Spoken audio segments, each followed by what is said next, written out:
What is worship? Have you ever asked yourself that question over and over again? Welcome to Destiny Daily.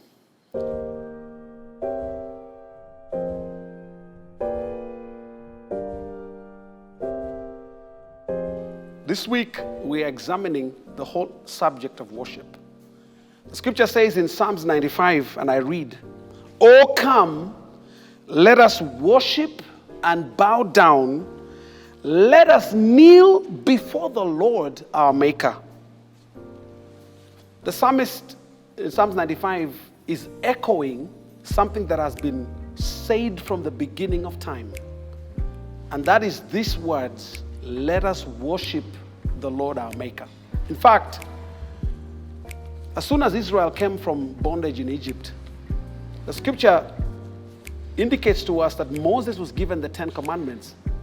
And in the book of Exodus chapter 20, one of the first commandments that Moses was given for the children of Israel had to do with worship. In the New Testament, when Jesus just began his ministry, he encountered a woman at the well. And he says something similar to what we said in the book of Exodus, which is, worship is what God seeks. Listen to what it says in the book of Exodus. Exodus chapter 20 verse 1, this is the 10 Commandments. God spoke these words and said, "I am the Lord your God, and brought you out of Egypt, out of the land of slavery." Then he says, "You shall have no other gods before me.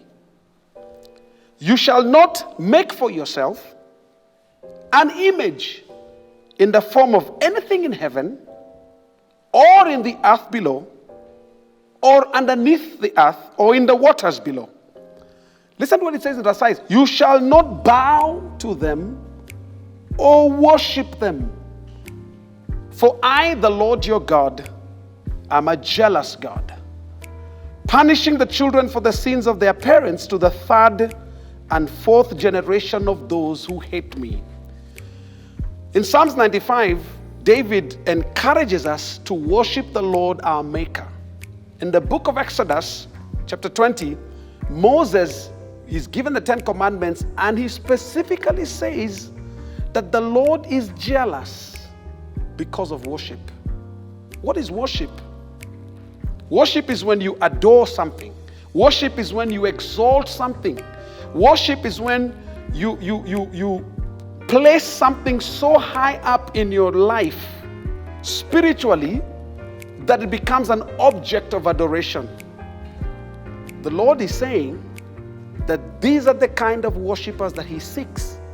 Those who worship in spirit and in truth. That means you worship God with your whole spirit, with your whole life. And also worship him because of the truth that he has brought to us. The scripture is very clear that when God created man, he created us with a void.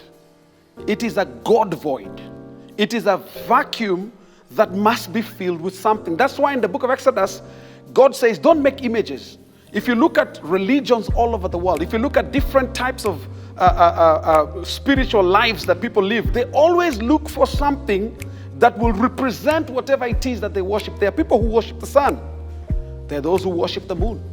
There are those who worship all kinds of idols. There are those who worship cows. We eat cows. There are people who worship them.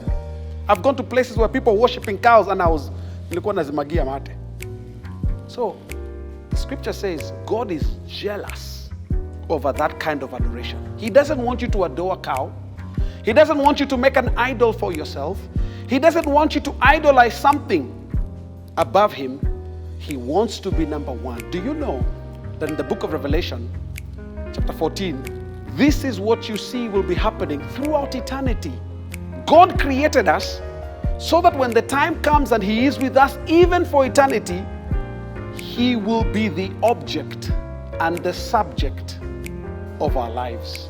Why don't you make that your object and your subject this week? Take some time to worship him. Take some time to adore him. Take some time to lift him up and place him where he ought to be in your life. For he says, "I am a jealous God, and I will punish the iniquity of parents on their children to the third and fourth generation. This is the week to worship.